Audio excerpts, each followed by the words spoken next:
everybody out today to be able to worship God. Appreciate your presence, hopefully, from being here today. We continue to grow in our faith, grow closer to God in all that we do, and be better representatives of Him to those around us. We're in the middle of our series, Focused, Ready, and Unified. We've been looking at this really since May, going through and looking at lessons of what we can use to strengthen us individually and collectively at this place so that we can be better equipped to go out and teach other people and hopefully bring more people into our fold here and continue to grow spiritually and numerically. We're still in that first one talking about being focused. We have been talking for the last 5 weeks about goals, setting godly goals, what makes goals godly. And last week we started what is a two-parter, the second part we're going to cover today, talking about in Genesis chapter 24 of how Abraham sends out his servant to find a wife for his son Isaac. And we looked last week and we really started looking at Abraham's commission to the servant to go out and find the wife for Isaac. And we talked about the responsibility that would entail and how big of a thing that was. So much so we talked last week of how Abraham made his servant put his hand under his thigh, signifying the significance and seriousness of what he was asking him to do. Basically making him make an oath that he would follow what Abraham asked. We talked about how Abraham was concerned that Isaac could marry a Canaanite woman and it lead him astray from God. And we talked about last week how Abraham in his old age was unable to take care of this task on his own. The reason being for this is because Abraham would have to journey, potentially a 3 or 4 month journey on camel to go back to his homeland to find a wife for his son. And in his age it was hard or basically impossible for him to do so. So he asked his servant to do this task. We talked about how this is the chief servant, the oldest servant, the most seasoned servant, the trusted servant of Abraham. But this task that Abraham would ask him to do would probably be the hardest one that he had ever been asked. When we set a goal sometimes, they are very hard to achieve. And there are hurdles and setbacks we must go through in order to reach that destination or that goal we have set. Being focused in the beginning is one thing, but like our title last week, our title this week is Get Focused, Stay Focused.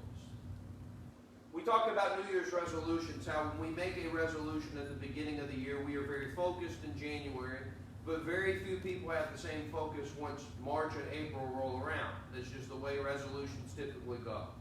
We're on fire at the beginning, and then that fire just begins to dissipate, so much so we forget that maybe we've even set the goal. Abraham's servant was given one goal and one goal only. Abraham said to go back to my homeland and find a wife for my son. And we concluded last week talking about Abraham's servant being told by Abraham, God is going to be with you on your journey. And that's where we left off on purpose, because before you can begin the journey, you have to invite God into the journey with you. And Abraham's servant is going to go on this journey, 3 or 4 month journey, to Abraham's homeland. And we are going to see God work in this story and help the servant in a way only God can. Our first point today is number one is to diagnose the problem. To diagnose the problem. Many people want solutions to their problems, but they don't sit down and diagnose what the problem really is. You know, we have these things on the internet. If you're sick, you can type in your symptoms and what does it do? WebMD. It's a good tool, but a terrible tool too. You can search up your sinus infection on WebMD, and it also may say you're about to die. It's just the way it is. Sometimes we overdiagnose a problem, and sometimes we underdiagnose a problem. Abraham is in a pickle here, because Abraham knows that his line has to continue. We talked about God making that promise to Abraham. Your line will continue. The seed, the Son of God, will come through your line. Your people will be basically unable to number. Be like the sand on the sea, the stars in the sky. But Abraham knew he would not always be there for Isaac. And he understood how Sarah was for him. Isaac needed someone similar.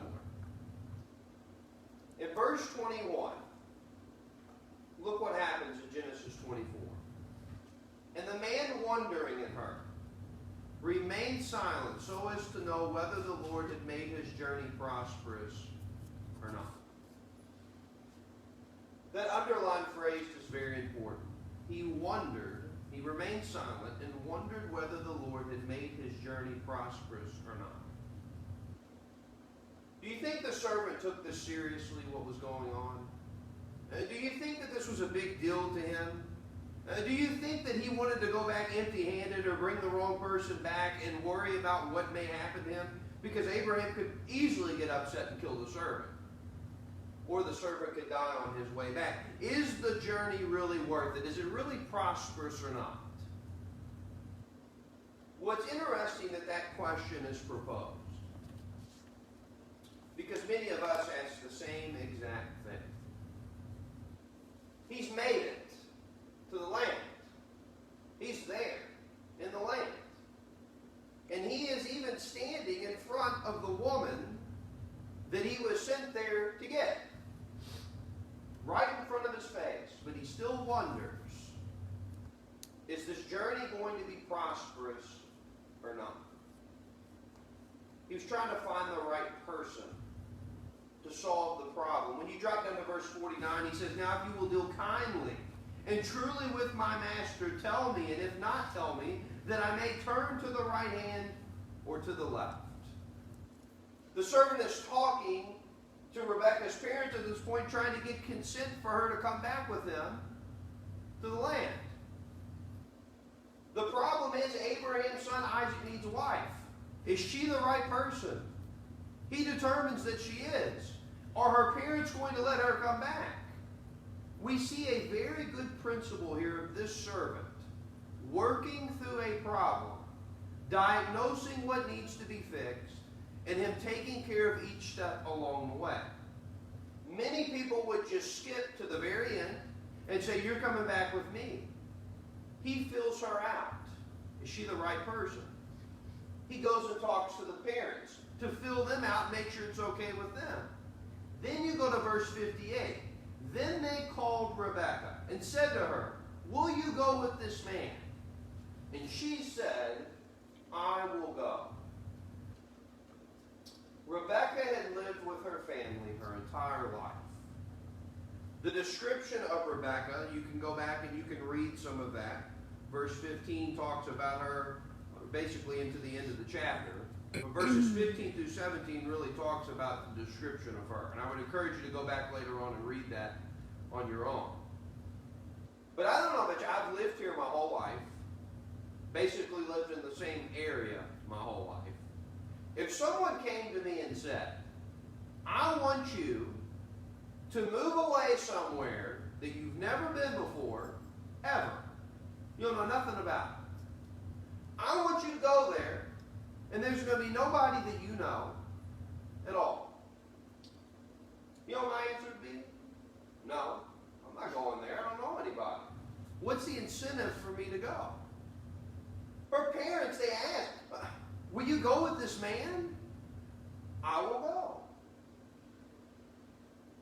I have a few theories as to why she was willing to go, but the main theory I want to talk about real quick is the fact that the servant evidently was trustworthy enough to her that she was willing to go back with him.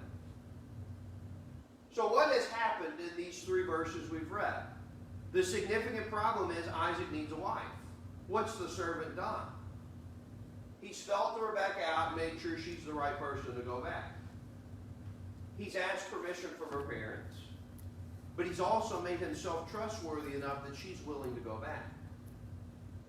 Now, those 3 things alone are 3 barriers to the goal. Because if she's not the right person, he has to go look for someone else. If her parents say no, he has to go look for somewhere else. And if she says, I'm not going, he has to go look for someone else. And that question brings up an interesting one. What are the barriers that are keeping me from this goal? Because I don't know about you, there are some times, and Kate can attest to this, when I don't know people very well, I don't really say much. Now, I know all of you, so I'm more talkative. But there will be times we'll go places where I don't know people very well, and I think I inherited this trait from my dad. I kind of survey the room, and I let people talk to me, and then I kind of pick people out. Okay, what is this person like? And then I'm more vocal. It would be really hard for me to leave home and go somewhere random and pick a wife for my servant or for my master's son. Well, I don't know nobody. So, number one, communication could be a barrier here for the servant. He breaks that barrier down. Convincing her parents to let her go back with him, that's a barrier. He breaks that one down.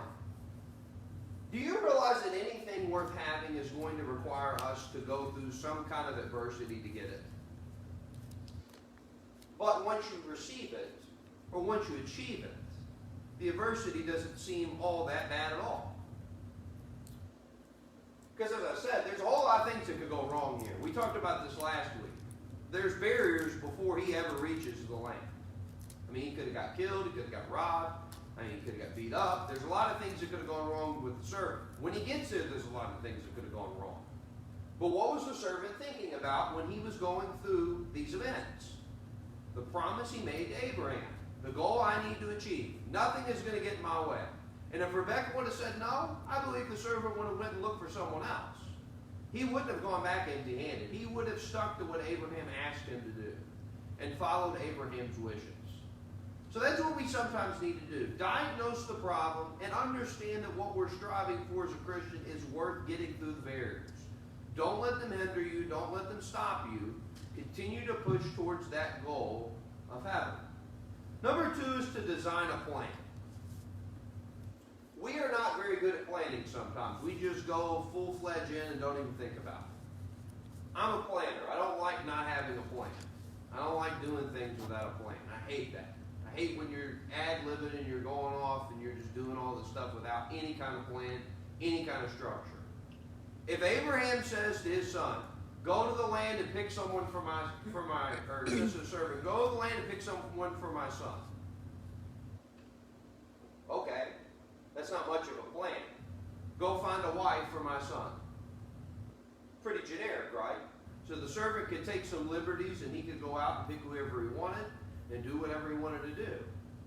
But do you realize how specific the servant was in his instructions that he was given? Abraham says what? Go to my land amongst my people and take a wife from there. Very specific instructions. Abraham had a plan for his servant. But I also want you to notice in verses 10 through 12, Abraham's servant also has a plan when he arrives. Look at how genius this plan is that he does in order to figure out what he needs to do. It says that the servant took 10 of his master's camels and departed, for all his master's goods were in his hand. And he arose and went to Mesopotamia, the city of Nahor.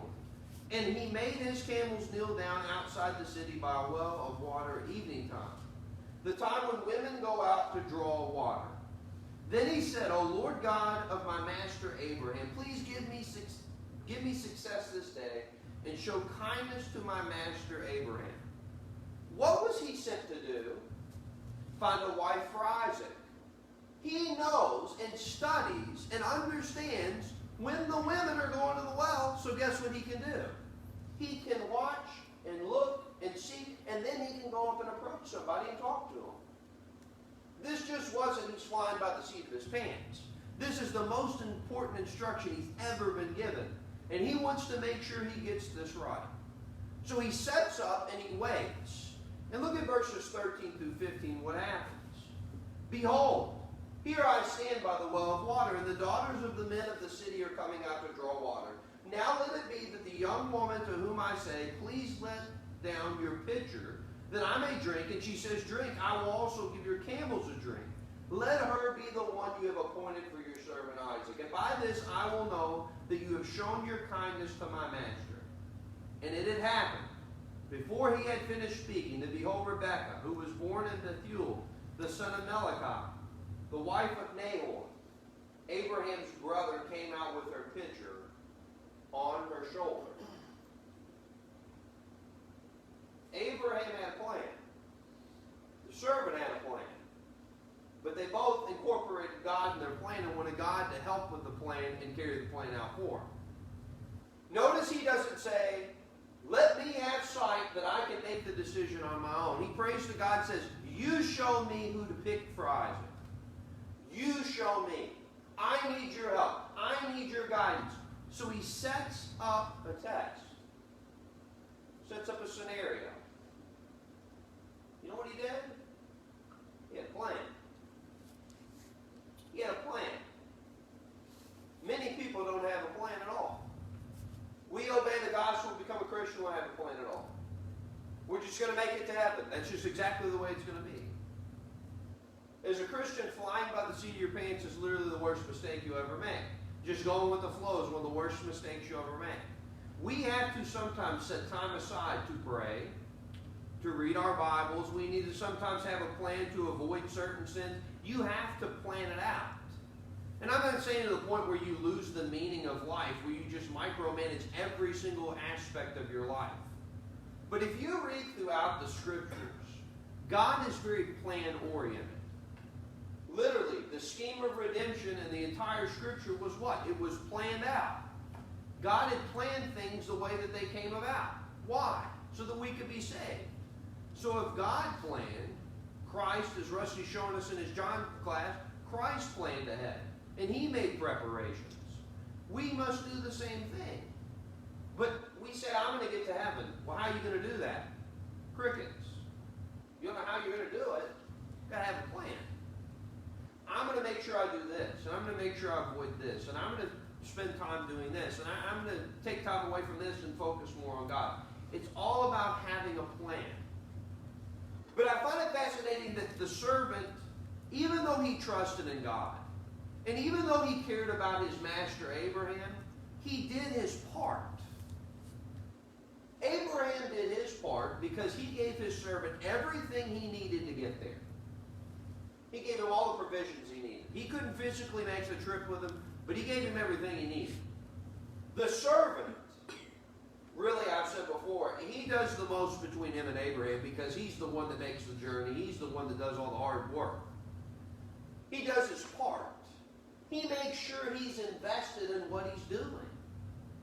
And we're going to really cover this when we get to the middle part of this series about doing our part. He could have easily said, well, you go do it, Abraham. You're the one concerned about it. You go and do it. Or he could have easily said, well, God will take care of all this and I just won't have to do anything. The servant asked God, help me do what must be done. Not you take over and do everything and I just sit back and watch. The servant made the journey and asked God for help. The servant set up the test for Rebekah and asked God to help. The servant is the one that is wanting God to be involved in the part that he's playing. And it's the same thing for us. We expect preachers and elders and teachers and parents and everybody else to get us to heaven. We expect everybody else to do it for us sometimes. But the thing is, if I'm not playing that part in my life, and I'm not taking care of what I need to take care of, I'm not going to make it to heaven. You can pray for me all you want, study with me all you want, teach me all you want, love me all you want.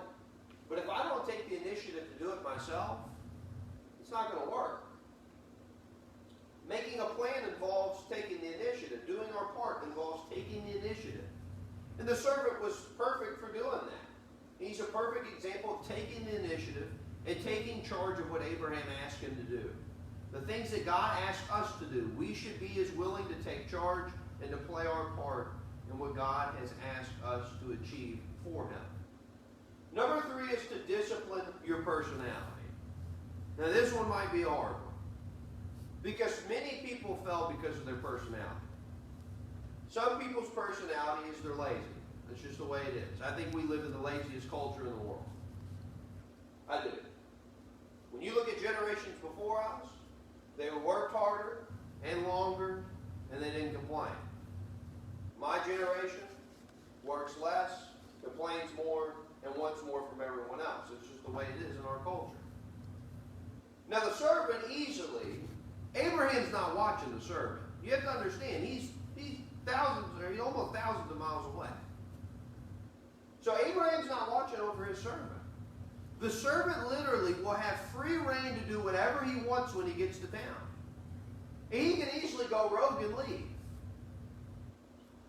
Let me ask you, when you are given a task without supervision, is it tempting for you to take your own initiative and do whatever you want? And if you say no, you're bluffing me, because I know that we all do it.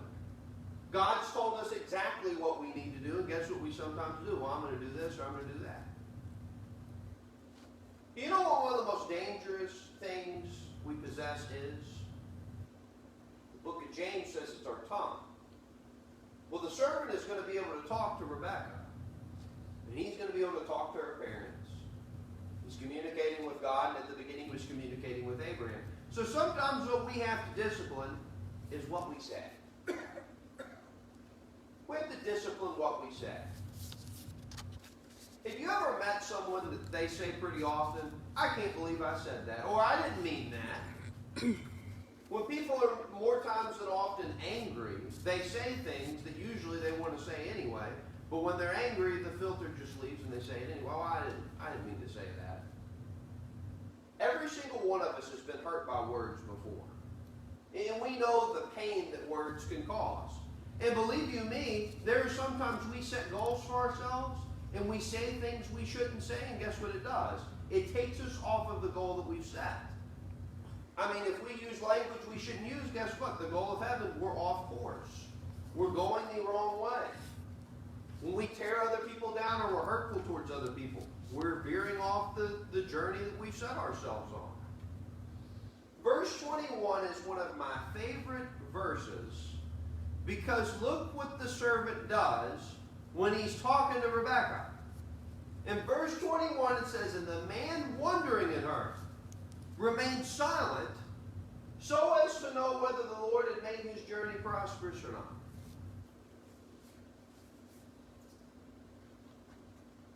Have you ever tried to rush a goal that you set and cut corners? Remember, we just read where he prays and he asks God, God, show me a sign. Help me to do this. And he very easily could have inserted whatever he wanted to say at this moment. But this is a really smart man, because what does he do? He remains silent. Do you realize sometimes if we were more quiet, we would save ourselves a lot of problems? I always said at the bank, it was always that last dig somebody would give. They couldn't let it go. They would do it to each other. Customers would do it to customers. They do it to people at work. It was always that last dig. They always had something to say. And you would never believe the difference it would make when my coworkers or whoever it may be would just stand there and not say nothing back. And guess what would happen? Situations would de-escalate. Problems wouldn't magnify. And people would typically get over it. But if you were the servant, would you just stand there and listen to Rebekah talk? Would you stand there and just let God guide the conversation? Or would you step in front and take control of it yourself? The servant remained silent.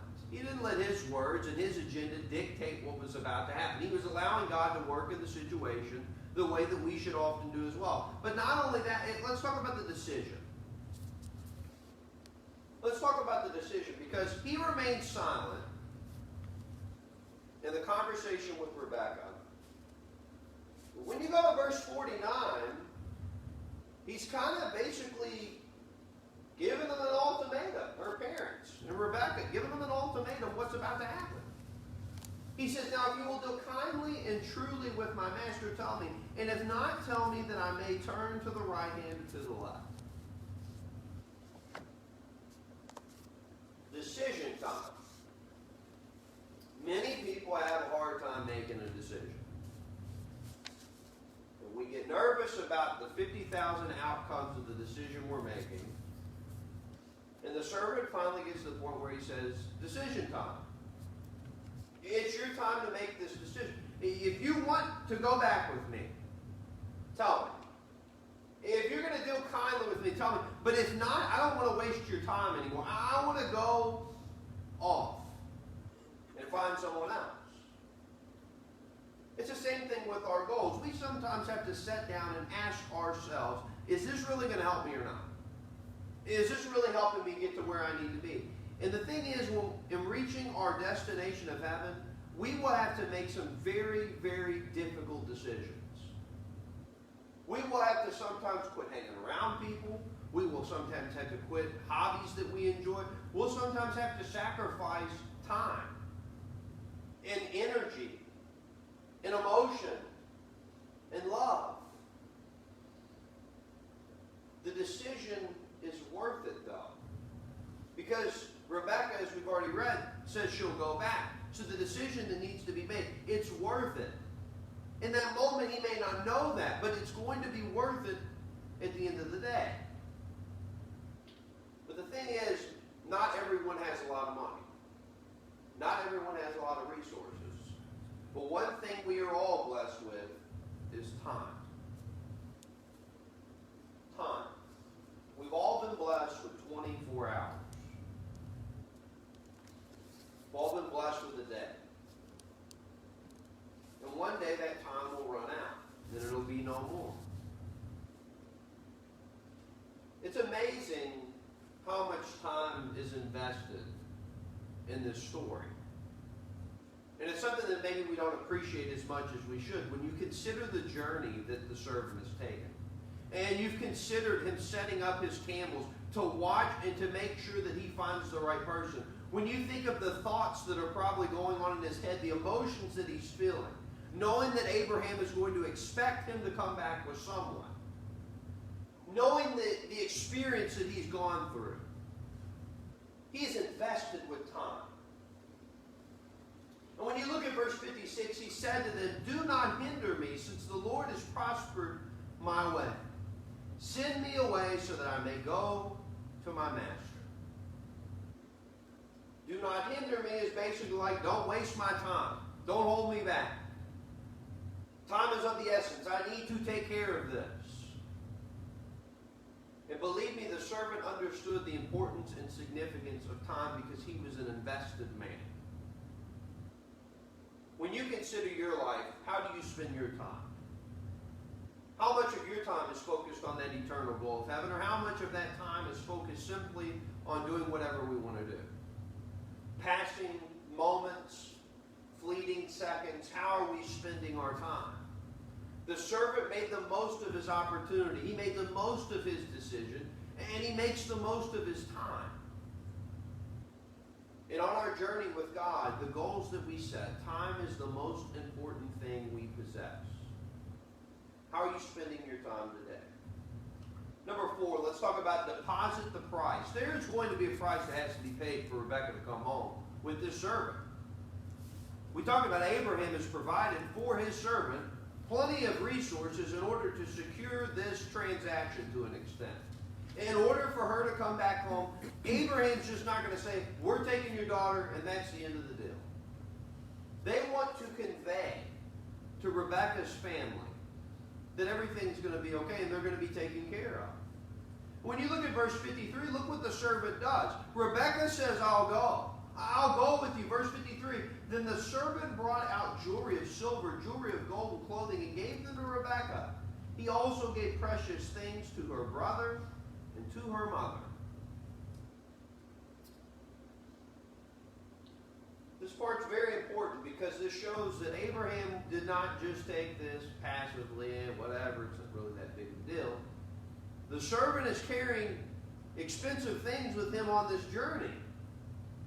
This has been thought out. This has been planned out. We are going to convey to these people that guess what? Your daughter is going to be taken care of. And to an extent, they took care of her family too. This wasn't cheap. What will your goal cost? What will it cost? I don't think sometimes we've counted the cost of what it takes to truly follow Christ and what we are really going to potentially lose in order to make it to heaven. If you're truly living for God today, not everyone is going to like you. Not everyone is going to think you're great. Not everyone's going to pat you on the back.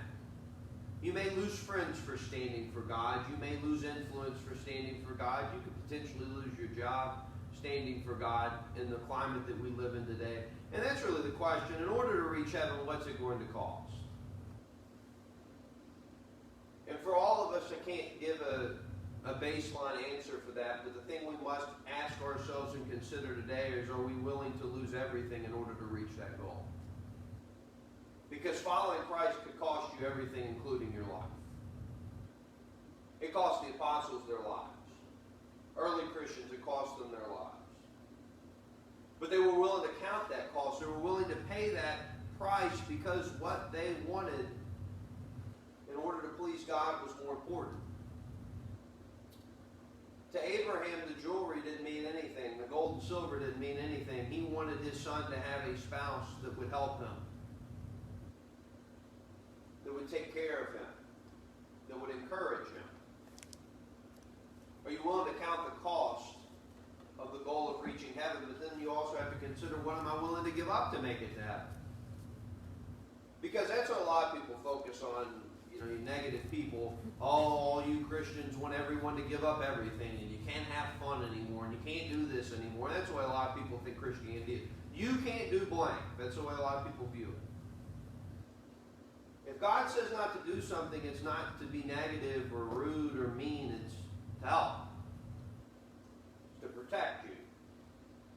And what I'm saying is very plain and very clearly. To Abraham, the possessions that he gave to Rebekah and her family, the value of that was not even close to Isaac. Isaac was more important than the possessions. The possessions of this life, in comparison to pleasing God, are not even close. You won't get worth from possessions, you'll get worth from pleasing God. Abraham would have been a lousy father if he had all the possessions in the world, but he didn't take care of his son, or provide for his son, or help his son and give his son a foundation to live on after he was gone.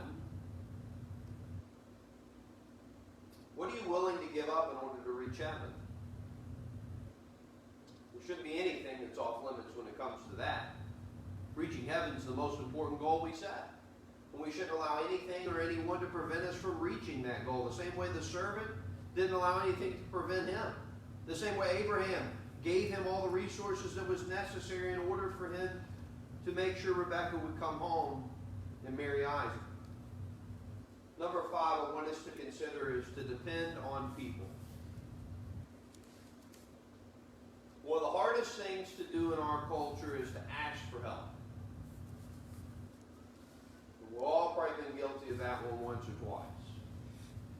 We don't want to ask for help. We don't want to depend on others because we're told in our culture that we take care of everything ourselves and do everything ourselves, and we don't ask for help. We're self-made people. We don't ask for help. But when you consider that the servant knew no one in the land, he couldn't do it on his own. Even Abraham. Abraham had to ask the servant to go for him. He couldn't do it on his own either. Abraham asked God for help at the beginning of chapter 4. The servant asked God for help. But there's a dialogue in verses 49 through 51 of the servant talking and asking for help and depending on other people in order for this to happen. Look at this. Now if you will deal kindly and truly with my master, tell me, and if not, tell me that I may turn to the right hand or to the left. He basically says, tell me what your answer is. Well, guess what happens in verse 50? Laban and Bethuel answered and said, the things come from the Lord. We cannot speak to you either bad or good. Here is Rebekah before you. Take her and go, and let her be your master's son's wife, as the Lord has spoken. Laban is Rebekah's sister, or brother, and Bethuel is the father.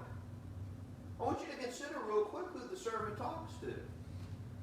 He asks them for help. He talks to them, asks them what they think, and he asks Rebekah too. Guess what? He understood that he couldn't do it all on his own, and without their permission and consent, it would not happen. The servant could have easily walked in, I'm Abraham's servant, you're going back, but he didn't do that. He depended on them and asked them for help in order for this to take place. We sometimes think we can make it to heaven on our own. And we think during the week that it's just me versus Satan, and that's exactly the way it is. Or we may not even think of it that way and just think we're just going to stroll right into heaven. If you could do it on your own, there would be no purpose of a church. If you could do it on your own, there would be no purpose of God. And the question I want to ask you, and you're going to search in these throughout the coming days, hopefully, is who can help me achieve my goal? If my goal is to make it to heaven, I need to surround myself with people that are going to help me achieve that goal. And believe me, there are people that want to help you achieve that goal. And what many do is they push those people away. And they invite other people in that are not going to help with that goal. And then guess what happens? They don't make it. Well, I can't believe I didn't make it. People are breaking us down on the day of judgment. I can't believe I didn't make it to heaven. You know what their big problem is going to be? They didn't surround themselves with people that helped. They surrounded themselves with people that hindered them. Notice the servant didn't invite the whole town into the conversation. He had the conversation with the important people that was going to help him manifest this into existence. Abraham, God, Rebekah, and her family. It was the only way it could be accomplished. Then we also must ask the question, unselfishly, who will get involved? Because if I can't do it on my own, that obviously means you can't do it on your own. So if you're going to get involved in my life, am I going to get involved in yours? Imagine the servant says, send somebody else. I don't want to go. The whole dialogue we see between Abraham and his servant is ready to go. And I think it's because Abraham treated him well. And he loved him and he cared about him. And the servant reciprocated those emotions as well. He loved and cared about Abraham. And that's what we have to ask ourselves today. Who will get involved? And like I said, this is going to be a common theme when we reach the middle of this series. It's going to be getting involved, doing our part, doing the things we need to do. Because we're very guilty sometimes of saying someone else will do it. The servant could have said, well, send another servant, he'll go do it. Or go get this person and have them do it for me. No. The servant got involved. Abraham was involved. Rebekah was involved. Her family was involved. What about us? Are we involved? Or are we sideline Christians where we sit back and just watch everything transpire and we never get involved? Christ calls us to be involved in each other's lives. He calls us to love and care for each other. He calls us to be there for each other, to weep with each other, to be joyful with each other. Those things can only happen when one is involved in someone else's life. Staying focused means I'm involved. Staying focused means I care. Staying focused means nothing is going to separate me from my goal of heaven, and nothing is going to separate me from helping you reach your goal of heaven. Let's be motivated. Let's stay focused. Let's continue to stay focused in all that we do. It might come down to you. You might make the biggest difference in someone else's life and you don't even know it. Will you get involved and help that person today? And if you need help, we've asked for help today from someone that cares and loves for you and wants you to be okay. Today, maybe you're not a Christian. Maybe you want to become one. Maybe you look at this story and you see the promises of being a child of God. And you see the work ethic of the servant, and you want to be involved. You want to be a part of God's family. Well, how do you do that? It's very simple on how one is saved. You have to believe that Jesus is the Son of God. You have to repent of your sins, confess your faith, and be baptized for the forgiveness of those sins. When you come up out of that water, you'll be born again, washed clean of all your past sins. It's one of the greatest feelings one can possibly feel. And today you will be a member of God's household. Maybe you've taken those steps. And maybe you're straying on your journey. Maybe you're not serving God the way that you need to. We'll pray for you. We'll encourage you. We'll help you in any way that we possibly can today. So if we can help you in any way this morning, would you come forward now, just together as we stand and sing?